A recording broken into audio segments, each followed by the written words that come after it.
ನಮಸ್ಕಾರ ರೀ ಎಲ್ಲರಿಗೂ.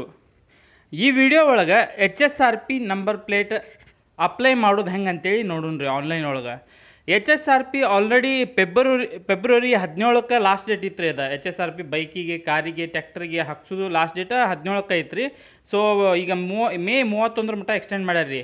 ಮೇ 31 ಅನ್ನೋತ್ಲೆ ಎಲ್ಲರೂ ನಿಮ್ಮ ಬೈಕು, ಕಾರು, ಟ್ಯಾಕ್ಟರ್ಗಳಿಗೆ HSRP ನಂಬರ್ ಪ್ಲೇಟ್ ಹಾಕೋದು ಕಡ್ಡಾಯವಾಗೈತೆ ರೀ. ಸೊ ಐತಲ್ಲ ಅದನ್ನು ಅಪ್ಲೈ ಮಾಡೋದು ಹೆಂಗೆ ಅಂತೇಳಿ ನೋಡೋಣ್ರಿ. ಫಸ್ಟಿಗೆ ಗೂಗಲ್ ಒಳಗೆ ಸೈಮ್ ಅಂತೇಳಿ ಕ್ಲಿಕ್ ಮಾಡಿರಿ. ಅದು ಆಗುತ್ತಲೇ ಇಲ್ಲಿ ಸೈಮ್ ಅಂತೇಳಿ ಇದ್ರದ್ದು ಅಫಿಷಿಯಲ್ ವೆಬ್ಸೈಟ್ ರೀ. ಇದು ಇಲ್ಲಿ ಬಂದು ಬುಕ್ HSRP ಅಂತ ಇರುತ್ತೆ. ಅದ್ರ ಮೇಲೆ ಕ್ಲಿಕ್ ಮಾಡಿದರೆ ಈ ರೀತಿ ಒಂದು ವೆಬ್ ಪೋರ್ಟಲ್ ಓಪನ್ ಆಗತ್ತೆ ರೀ.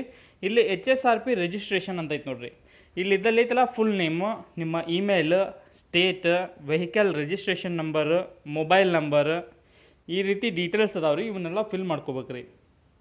ಈ ರೀತಿ ಫಿಲ್ ಮಾಡಿಕೊಂಡು ಲಾಸ್ಟಿಗೆ ಡಿಸ್ಟಿಕ್ ಒಂದು ಐತೆ ರೀ. ಡಿಸ್ಟಿಕ್ ಸೆಲೆಕ್ಟ್ ಮಾಡಿಕೊಂಡು ಇಲ್ಲಿ ಡಿಕ್ಲರೇಷನ್ ಮೇಲೆ ಕ್ಲಿಕ್ ಮಾಡಿ, ಐ ಅಗ್ರಿ ಅಂತ ಕ್ಲಿಕ್ ಮಾಡಿ ಸಬ್ಮಿಟ್ ಮಾಡಿದರೆ ಇದು ನೆಕ್ಸ್ಟ್ ಪೇಜಿಗೆ ಬರುತ್ತೆ. ಈ ರೀತಿ ಐತಲ್ಲ ನಿಮ್ದು ಅಫಿಷಿಯಲ್ ಪೇಜ್ ಓಪನ್ ಆಗತ್ತೆ ರೀ. ಇಲ್ಲಿ ಐತಲ್ಲ ನಿಮ್ದು 2 ವೀಲರ್ ಆಗಿದ್ದರೆ 2 ವೀಲರ್, ಇಲ್ಲ 3 ವೀಲರ್ ಆಗಿದ್ದರೆ 3 wheeler, car, SMV, bus, truck, tractor ಏನಿದೆ ಅಲ್ಲ ಅದನ್ನು ಸೆಲೆಕ್ಟ್ ಮಾಡ್ಕೊಂಡ್ರೆ ಅದು ಎಷ್ಟು ಕಂಪ್ನಿ ಅದಾವಲ್ಲ ಅವೆಲ್ಲ ಕಂಪ್ನಿನೂ ಇಲ್ಲಿ ಶೋ ಆಗುತ್ತೆ ರೀ. ಯಾವ ಕಂಪ್ನಿದು ನಿಮ್ಮದು ವೆಹಿಕಲ್ ಐತಲ್ಲ ಅದ್ರ ಮೇಲೆ ಕ್ಲಿಕ್ ಮಾಡೋಣ ರೀ. ಇಲ್ಲಿ ಪ್ರೆಸೆಂಟ್ ನಾನು ಹೊಂಡಾದ ಬೈಕಿಂದ ಹಾಕತ್ತೇನೆ ರೀ. ಸೊ ಹೊಂಡಾ ಅಂತೇಳಿ ಸೆಲೆಕ್ಟ್ ಮಾಡೀನಿ ರೀ. ಹಂಗೆ ಸೆಲೆಕ್ಟ್ ಮಾಡೋತ್ಲೆ ಒಂದು ಅದ್ರದ್ದು ಯಾವುದು ವೆಬ್ಸೈಟ್ ಇರುತ್ತಲ್ಲ ಆ ವೆಬ್ಸೈಟಿಗೆ ಲಿಂಕಿಗೆ ಅದು ಓಪನ್ ಆಗುತ್ತೆ ಆಲ್ರೆಡಿ ಡೈರೆಕ್ಟಾಗಿ. ಇಲ್ಲೈತಲ್ಲ ಆರ್ಡರ್ HSRP ಅಂತ ಐತಲ್ಲ ಇದ್ರ ಮೇಲೆ ಕ್ಲಿಕ್ ಮಾಡ್ಬೇಕು ರೀ. ಇಲ್ಲೈತಲ್ಲ ಸಿಂಪಲ್ ಅದಾವೆ ರೀ, ಭಾಳ ಸಿಂಪಲ್ ಸ್ಟೆಪ್ಸ್ ಅದಾವೆ. ಅವನ್ನೆಲ್ಲ ಆರಾಮಾಗಿ ನೀವು ಫಿಲ್ ಮಾಡ್ಕೋಬೋದು. ಇಲ್ಲೈತಲ್ಲ ವೆಹಿಕಲ್ ರಿಜಿಸ್ಟ್ರೇಷನ್ ಸ್ಟೇಟ್ ಅಂತ ಐತ್ರಿ, ಅದನ್ನು ಸೆಲೆಕ್ಟ್ ಮಾಡ್ಕೊರಿ. ಎಲ್ಲಿ ರಿಜಿಸ್ಟ್ರೇಷನ್ ಆಗೈತೆ ಆ ಸ್ಟೇಟ್ನ ಸೆಲೆಕ್ಟ್ ಮಾಡ್ಕೊರಿ. ಫಿಟ್ಟರ್ ಮ್ಯಾನ್ ಲೊಕೇಶನ್ ಅಂದರೆ ಡೀಲರ್ಸ್ ಅಂತೇಳಿ ಸೆಲೆಕ್ಟ್ ಮಾಡ್ಕೊರಿ. ಹೋಮ್ ಡೆಲಿವರಿ ಆಲ್ಮೋಸ್ಟ್ ಭಾಳ ಕಡೆ ಇಲ್ಲ ರೀ. ಬೆಂಗಳೂರು ಇಲ್ಲಿ ದೊಡ್ಡ ಸಿಟಿಗೆ ಅಷ್ಟು ಅದಾವೆ ರೀ ಇವು. ಡೀಲರ್ಸ್ ಅಂತೇಳಿ ಸೆಲೆಕ್ಟ್ ಮಾಡ್ಕೊರಿ. ಇಲ್ಲೈತಲ್ಲ HSRP order type old vehicle HSRP kit ಅಂತ ಸೆಲೆಕ್ಟ್ ಮಾಡ್ಕೊರಿ. ಪಿನ್ ಕೋಡ್, ನಿಮ್ಮ ಊರಿನ ಪಿನ್ ಕೋಡ್ನ ಸೆಲೆಕ್ಟ್ ಮಾಡಿರಿ. ವೆಹಿಕಲ್ ರಿಜಿಸ್ಟ್ರೇಷನ್ ನಂಬರ್ನ ಹಾಕ್ರಿ ಇಲ್ಲೇ. ನೆಕ್ಸ್ಟ್ ವೆಹಿಕಲ್ ಚೆಸ್ಸಿ ನಂಬರ್ ಅಂತ ಐತಲ್ಲ ಚೆಸ್ಸಿ ನಂಬರ್ನ ಹಾಕ್ರಿ. ಚೆಸ್ಸಿ ನಂಬರ್ ಹಾಕಿ ನೆಕ್ಸ್ಟ್ ಐತಲ್ಲ ಎಂಜಿನ್ ನಂಬರ್ ಅಂತ ಐತಿ, ಎಂಜಿನ್ ನಂಬರ್ನ ಹಾಕಿ ವೆರಿಫೈ ಆ್ಯಂಡ್ ಸಬ್ಮಿಟ್ ಅಂತ ಕೊಟ್ರೆ ಆಟೋಮೆಟಿಕ್ಲಿ ಅದು ಡೇಟಾ ಎಲ್ಲ ಪೆಂಚಾಗತ್ತೆ ರೀ. ಇಲ್ಲೇ ಅವು ನೀವು ಕರೆಕ್ಟಾಗಿ ಹಾಕಿದ್ರೆ ಅಷ್ಟೇ ನೆಕ್ಸ್ಟ್ ಹೋಗುತ್ತೆ ರೀ. ಇಲ್ಲಾಂದ್ರೆ ಅದು ನೆಕ್ಸ್ಟ್ ಹೋಗಂಗಿಲ್ಲ ರೀ. ಇಲ್ಲೇ ನೆಕ್ಸ್ಟ್ ಐತಲ್ಲ ಸಿಟಿ, ಅಂದರೆ ನೀವು ಡೀಲರ್ಸ್ ಅಂತೇಳಿ ಸೆಲೆಕ್ಟ್ ಮಾಡ್ಕೊಂಡ್ರಲ್ಲ ಅದು ಶೋರೂಮ್ ಯಾವ ಡಿಸ್ಟಿಕ್ ಒಳಗೆ ಹೋಗಿ ನೀವು ಶೋರೂಮಿಗೆ ಹೋಗಿ ವಿಸಿಟ್ ಮಾಡಿ ನಿಮ್ಮ ಬೈಕಿಗೆ, ಕಾರಿಗೆ, ಟ್ಯಾಕ್ಟ್ರಿಗೆ ನಂಬರ್ ಪ್ಲೇಟ್ನ ಹಾಕಕ್ಕೆ ಇಚ್ಛಿಸ್ತಿರಲ್ಲ ಆ ಡಿಸ್ಟಿಕ್ನ ಇಲ್ಲಿ ಸೆಲೆಕ್ಟ್ ಮಾಡ್ಕೋರಿ. ಸೆಲೆಕ್ಟ್ ಮಾಡ್ಕೊಂಡು ನಿಮ್ಮ ನಿಯರೆಸ್ಟ್ ಡಿಸ್ಟ್ರಿಕ್ನ ಸೆಲೆಕ್ಟ್ ಮಾಡಿಕೊಂಡು ಅಲ್ಲಿ ಡೀಲರ್ಸ್ ಅಲ್ಲಿ ಶೋರೂಮ್ ನೇಮ್ ಕಾಣತ್ತೆ ನೋಡಿರಿ. ಡೀಲರ್ಸ್ HSRP ಸೆಂಟರ್ ಅಂತಿದ್ದಲ್ಲಿ ಅವು ಶೋರೂಮ್ ಹೆಸರು ಕಾಣ್ತಾವೆ ರೀ. ಯಾವ ಶೋರೂಮ್ ಬೇಕಲ್ಲ ಸೆಲೆಕ್ಟ್ ಮಾಡಿಕೊಂಡು ನೆಕ್ಸ್ಟ್ ಐತಲ್ಲ ಚೂಸ್ ಅಪಾಯಿಂಟ್ಮೆಂಟ್, ನೀವು ಯಾವ ಡೇಟಿಗೆ ಅಲ್ಲಿ ಹೋಗಿ ಹಾಕಿಸ್ಕೊಂಬರ್ತೀರಲ್ಲ ಆ ಡೇಟನ್ನು ಇಲ್ಲೇ ಸೆಲೆಕ್ಟ್ ಮಾಡ್ಕೊರಿ. ಇಲ್ಲೇ ಅದಾದಮೇಲೆ ಇಲ್ಲಿ ಟೈಮಿಂಗ್ ಸ್ಲಾಟ್ ಯಾವ ಸ್ಲಾಟ್ ಬೇಕು, 10ರಿಂದ 11, 11ರಿಂದ 12 ಯಾವ ಸ್ಲಾಟ್ ಬೇಕಲ್ಲ ಅದನ್ನು ಸೆಲೆಕ್ಟ್ ಮಾಡ್ಕೊಂಡು ನೆಕ್ಸ್ಟ್ ಅಂತ ಕ್ಲಿಕ್ ಮಾಡೋದು ರೀ. ನೋಡಿರಿ ಒಬ್ಬರು ಐತಲ್ಲ ಶೋರೂಮ್ನಾಗ ಬೈ ಹ್ಯಾಂಡು ಕೊಡತ್ತಾರೆ ರೀ. ಒಂದೊಂದು ಕಡೆ ಶೋರೂಮಿಗೆ ಬೈಕ್ ನಿಮ್ಮ ಕಾರ್ ಏನು ವೆಹಿಕಲ್ ಇದೆಯಲ್ಲ ಅದನ್ನು ಅಲ್ಲೇ ತೊಗೊಂಬಂದು ಫಿಟ್ಟಿಂಗ್ ಮಾಡಿಸ್ಕೊಂಡು ಹೋಗ್ಬೇಕಂತ ಹೇಳತ್ತಾರೆ ರೀ. ಅಲ್ಲಿ ನೀವು ಶೋರೂಮಿಂದ ಅಡ್ರೆಸ್ಸು ಬರುತ್ತೆ ಇಲ್ಲೇ, ನಂಬರು ಅವ್ರ ಕಾಂಟ್ಯಾಕ್ಟ್ ನಂಬರ್ ಎಲ್ಲ ಬರುತ್ತೆ ರೀ. ನೆಕ್ಸ್ಟ್ ತೋರಿಸ್ತೀನಿ ರೀ ಇಲ್ಲೇ. ಇದಾದಮೇಲೆ ಎಲ್ಲ ಬೈಕ್ ನಿಮ್ಮ ಕಾರಿನ ಡೀಟೇಲ್ಸ್ ಎಲ್ಲ ಪೆಂಚಾಗಿರುತ್ತೆ ರೀ ಆಲ್ರೆಡಿ ಇಲ್ಲೇ.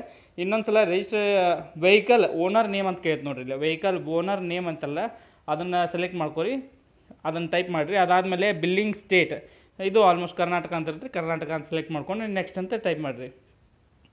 ನೆಕ್ಸ್ಟ್ ಅಂತ ಕ್ಲಿಕ್ ಮಾಡಿದ್ಮೇಲೆ ಇಲ್ಲೇ ಬಿಲ್ಲಿಂಗ್ ಅಡ್ರೆಸ್ ಅಂತ ಬರುತ್ತೆ ನೋಡಿರಿ. ನಿಮ್ಮ RC ಕಾರ್ಡ್ ಒಳಗೆ ಯಾವ ರೀತಿ ಅಡ್ರೆಸ್ ಇತ್ತಲ್ಲ ನಿಮ್ದು ಮನೆ ವಿಳಾಸ, ಆ ವಿಳಾಸನ ಇಲ್ಲಿ ಹಾಕಿರಿ. ಬಿಲ್ಲಿಂಗ್ ಅಡ್ರೆಸ್ ಲೈನ್ 1 ಲೈನ್ 2 ಇದೆ ನಿಮ್ದು ಆಧಾರ್ ಕಾರ್ಡ್ನಾಗ, ಇದು RC ಕಾರ್ಡ್ನಾಗ ಹಿಂಗಿದೆಯಲ್ಲ ಆ ಅಡ್ರೆಸ್ನ ಹಾಕಿರಿ. ಇಲ್ಲೇ ಹಾಕಿ ನಿಮ್ಮ ಸಿಟಿನ ಟೈಪ್ ಮಾಡಿ ಇಲ್ಲೇ ನೆಕ್ಸ್ಟ್ ಅಂತ ಕ್ಲಿಕ್ ಮಾಡಿರಿ. ನೆಕ್ಸ್ಟ್ ಅಂತ ಕ್ಲಿಕ್ ಮಾಡಿದ್ಮೇಲೆ ಇಲ್ಲಿ ಈ ರೀತಿ ಮೊಬೈಲ್ ನಂಬರ್ನ ಕೇಳ್ತೀರಿ. ಇದು ಮೊಬೈಲ್ ನಂಬರ್ನ ಕೇಳ್ತೀರಿ. ಮೊಬೈಲ್ ನಂಬರ್ನ ಹಾಕಿ ಸೆಂಡ್ OTP ಅಂತ ಕ್ಲಿಕ್ ಮಾಡಿರಿ. ಅದು ಮೊಬೈಲ್ ನಂಬರಿಗೆ ಒಂದು OTP ಬರುತ್ತೆ ರೀ. ಆ OTPನ ಇಲ್ಲಿ ಹಾಕಿ ವೆರಿಫೈ OTP ಅಂತ ಕ್ಲಿಕ್ ಮಾಡ್ಬೇಕು ರೀ. ವೆರಿಫೈ OTP ಅಂತೇಳಿ ಕ್ಲಿಕ್ ಮಾಡಿದ್ಮೇಲೆ ನೆಕ್ಸ್ಟ್ ಏನಿಲ್ಲ, ಇದು ನೀವು ಇಷ್ಟೊತ್ತನ ಎಂಟ್ರಿ ಮಾಡಿರಲ್ಲ ಎಲ್ಲ ಡೀಟೇಲ್ಸ್ ತೋರಿಸುತ್ತೆ ರೀ. ಎಲ್ಲ ಕರೆಕ್ಟ್ ಇದ್ದರೆ ಡಿಕ್ಲೇರೇಷನ್ ಮೇಲೆ ಕ್ಲಿಕ್ ಮಾಡಿ ಪೇ ಅಂತ ಐತಲ್ಲ ಪೇ ಮೇಲೆ ಕ್ಲಿಕ್ ಮಾಡಿರಿ. 424 ರೂಪಾಯಿ ತೋರ್ಸಾತೈತೆ ರೀ ಹೋಂಡಾ ಬೈಕಿಂದ ಇದು. ಇಲ್ಲೇ ಈ ರೀತಿ ಭಾಳ ಆಪ್ಷನ್ ಅದಾವೆ ರೀ. Net banking, credit card, QR code, wallet, UPI ಅಂತೇಳಿ ಭಾಳ ಅದಾವೆ ರೀ. ನಾ QR ಕೋಡ್ ಸೆಲೆಕ್ಟ್ ಮಾಡ್ಕೊಂಡೇನಿ ರೀ. ಇಲ್ಲಿ ಪೇ ಅಂತೇಳಿ ಹೊಡೆದ್ಮೇಲೆ ಇಲ್ಲಿ ಬಾರ್ಕೋಡ್ ಬರ್ತದೆ ಒಂದು. ಈ ಬಾರ್ಕೋಡ್ನ ಸ್ಕ್ಯಾನ್ ಮಾಡಿ ನೀವು ಆರಾಮಾಗಿ ಪೇಮೆಂಟ್ ಮಾಡಿ ಒಂದು ಅಕ್ನಾಲಜ್ಮೆಂಟ್ ಡೌನ್ಲೋಡ್ ಆಗುತ್ತೆ. ಆ ಅಕ್ನಾಲಜ್ಮೆಂಟ್ನ ನಿಮ್ಮ ಕಸ್ಟಮರ್ಗೆ ಪ್ರಿಂಟ್ಔಟ್ ಕೊಡ್ಬೋದು, ಇಲ್ಲ ನೀವು ಹಾಕ್ತಿದ್ರೆ ನಿಮ್ಮ ಮೊಬೈಲ್ನಲ್ಲಿ ಸೇವ್ ಮಾಡ್ಕೊಂಡು ಇಟ್ಕೋರಿ. ಯಾಕಂದರೆ ನೀವು HSRP ನಂಬರ್ ಪ್ಲೇಟ್ನ ನೀವು ಶೋರೂಮ್ನಾಗ ತೊಗೊಳಕ್ಕೆ ಹೋಗಿರಲ್ಲ ಆ ಸಂದರ್ಭದಾಗ ನಿಮ್ಗೆ ಇದನ್ನು ಕಂಪಲ್ಸರಿಯಾಗಿ ಕೇಳ್ತಾರೆ ರೀ ಅವರು. ಇದನ್ನು ತೋರಿಸಿದ್ರೆ ನಿಮ್ಗೆ ಕೊಡ್ತಾರೆ. ಇಲ್ಲೈತಲ್ಲ ಇದ್ರಾಗ ಶೋರೂಮ್ ಡೀಟೇಲ್ಸು ಅವ್ರ ಕಾಂಟ್ಯಾಕ್ಟ್ ನಂಬರ್ ಎಲ್ಲ ಇರುತ್ತೆ ರೀ. ಅವ್ರಿಗೆ ಹೆಚ್ಚಿನ ಮಾಹಿತಿಗೆ ಅವ್ರು ಕಾಲ್ ಮಾಡಿ ನೀವು ಕಾಲ್ ಮಾಡಿ ಬಂದೈತಿಲ್ಲೋ ನಿಮ್ಮ HSRP ನಂಬರ್ ಪ್ಲೇಟ್ ಅದನ್ನು ಕೇಳ್ಕೊಂಡು ನೀವು ಅಲ್ಲಿ ಹೋಗಿ ವಿಸಿಟ್ ಮಾಡಿ ಅದನ್ನ ನಂಬರ್ ಪ್ಲೇಟ್ನ ಹಾಕ್ಕೊಂಡು ಬರ್ಬೋದು ರೀ. ಇದೇ ರೀತಿಯಲ್ಲಿ ನಾವು ಫಸ್ಟಿಗೆ ಹೋಂಡಾ ಅಂತ ಸೆಲೆಕ್ಟ್ ಮಾಡಿದ್ವಲ್ಲ, ಬೇರೆ ಬೈಕಿಂದ ಸೆಲೆಕ್ಟ್ ಮಾಡಿದರೆ ಈ ರೀತಿ ಒಂದು 2-3 ವೆಬ್ಸೈಟ್ ಅದಾವೆ ರೀ. ಎಲ್ಲಕ್ಕೂ ಸಿಮಿಲರ್ ಸೇಮ್ ಅಪ್ಲೈ ಮಾಡೋದೈತೆ ರೀ. ಪ್ರೊಸೆಸ್ ಎಲ್ಲ ಸೇಮ್ ಅದಾವೆ ರೀ. ಏನಾದರೂ ಗೊತ್ತಾಗಲಿಲ್ಲ ಅಂದ್ರೆ ಕಮೆಂಟ್ ಮಾಡಿರಿ, ನಾವು ನಿಮ್ಗೆ ಹೆಲ್ಪ್ ಮಾಡ್ತೇವೆ ರೀ. ಇದೇ ರೀತಿ ವಿಡಿಯೋ ನೋಡೋಕೆ ನಮ್ಮ ಯೂಟ್ಯೂಬ್ ಚಾನಲ್ನ ಸಬ್ಸ್ಕ್ರೈಬ್ ಮಾಡಿರಿ, ಬೆಲ್ ಬಟನ್ನ ಒತ್ತಿರಿ.